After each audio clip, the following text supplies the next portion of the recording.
Hey, welcome back to the Disney Plus Everyday Challenge, and today we have Tigers on the Rise. This is not a National Geographic documentary. It's actually a Disney nature documentary about a Disney nature documentary. Yeah, there's a Disney nature documentary called Tiger, just Tiger, and it follows a number of like a family of tigers. We've watched it. I'm sure we've watched it. I can't remember when. It might have been 2 months ago, but it could have been 5 years ago. I can't recall. But this is kind of a behind the scenes look. It's an hour and 17 minutes long. It's from 2024. It's kind of a behind the scenes look at what it took to capture this over a period of like 5 years. It's the crew, the people who, not just the people who run the cameras and everything else, but also the people who generally take care of these creatures even when there are no cameras around. It's giving everybody kind of a better understanding of why a documentary like this would be made. You know, why is it a big deal that we make a tiger documentary? Well, it's not just so we can get a glimpse at the life and just the world in which they live from birth to death, but it's also how they interact with the world at large, especially in India, where this takes place. The majority of the tigers are in India, and in some cases, the people are very scared of them. They stay away from them. But tigers move around, and tigers come close to a lot of populated human areas. Cities, small villages, and it's not unheard of that people cross paths in unfortunate ways with them. For the most part, they don't attack anybody, but if you react incorrectly, yeah, you're seen as prey. You're seen as a nice meal for them and their cubs, especially if it's a mama tiger watching over her family. So yeah, it's educational in a sense because that documentary also was made for the people of India who see tigers in their daily lives. Maybe not every day, but they're there, and to many they're sacred, and they're not just going to be like, oh no, tiger on the lawn, boom. No, it's not going to be like that. We see. Even I live in a city here. I live not in the deep parts of the city, but I live in a city, and there are coyotes where I live. They're sort of pushed out of their own natural habitat. There's parks and stuff here and there, and they keep to themselves. But for the most part, you can still see a coyote here. It's unsettling. It's rare. I've seen more giant possums than anything else. But we also see bears, depending on what part of Los Angeles you're in, usually more closer to the edges of the city. You'll see them going through garbage cans, swimming in your swimming pool. You never know.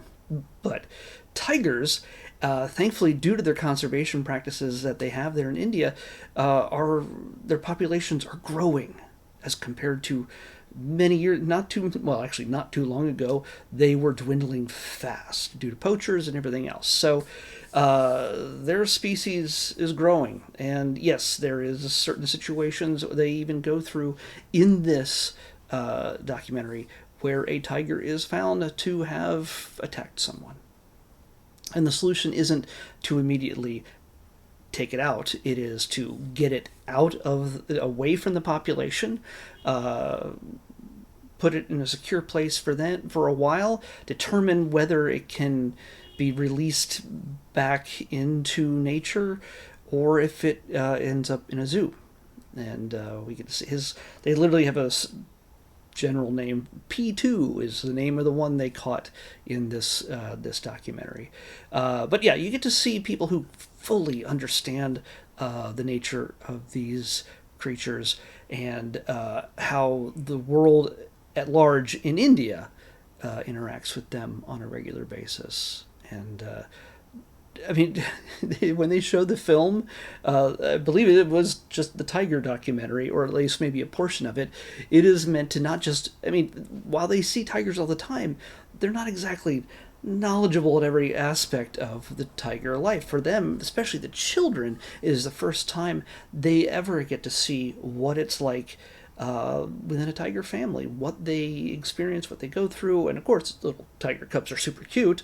It's got them enraptured. You just see the wide eyes of the kids, just stunned at their neighbors.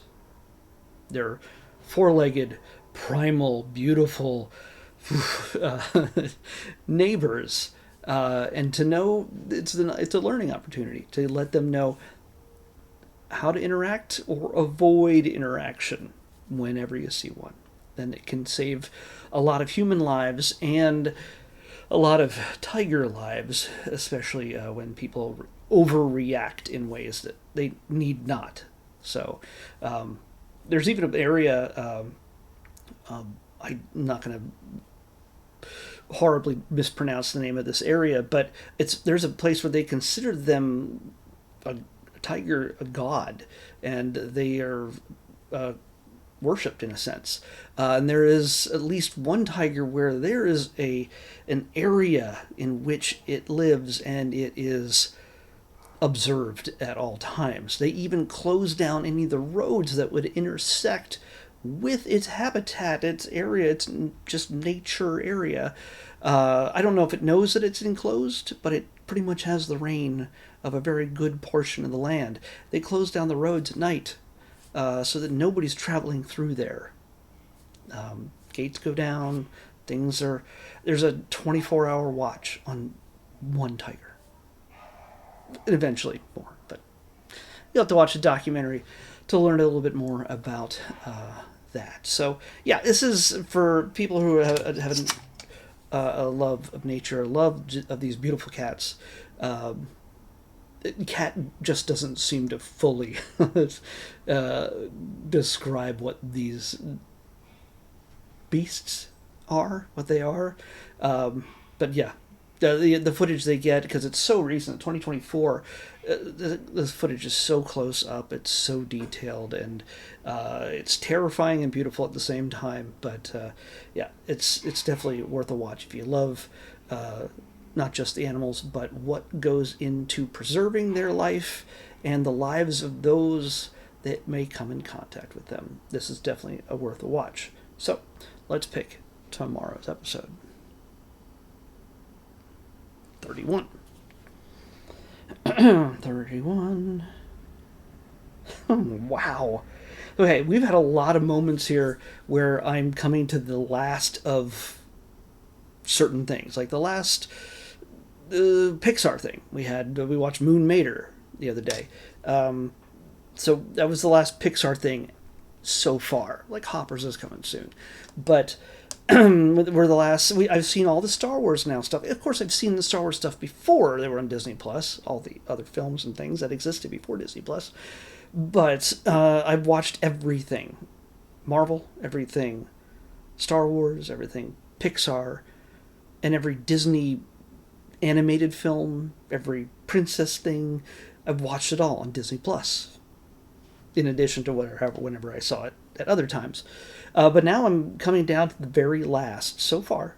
I'm hoping they add more, and we have very few shorts left. I am blowing through these shorts. We had 3 in a row the other couple days ago. But we got another one. And we're about to watch the last of the classic, the vintage, the early stuff that comes from Disney. From when Disney was around, when Walt was around. This is Fiddlin' Around from 1930. So, yeah, I think that's a Mickey one. We'll find out to be sure. But yeah, that's going to be our last one. Hey, Disney, add more. Find some more. I know there's more. I know there's some that will never appear on Disney Plus. But hey, I'm sure you'd want to announce something maybe to the fans in August at D23 Expo. We'll see. We'll talk about it tomorrow. Fiddlin' Around from 1930 is what we're watching next on the Disney Plus Everyday Challenge. I'll see you back here tomorrow with that.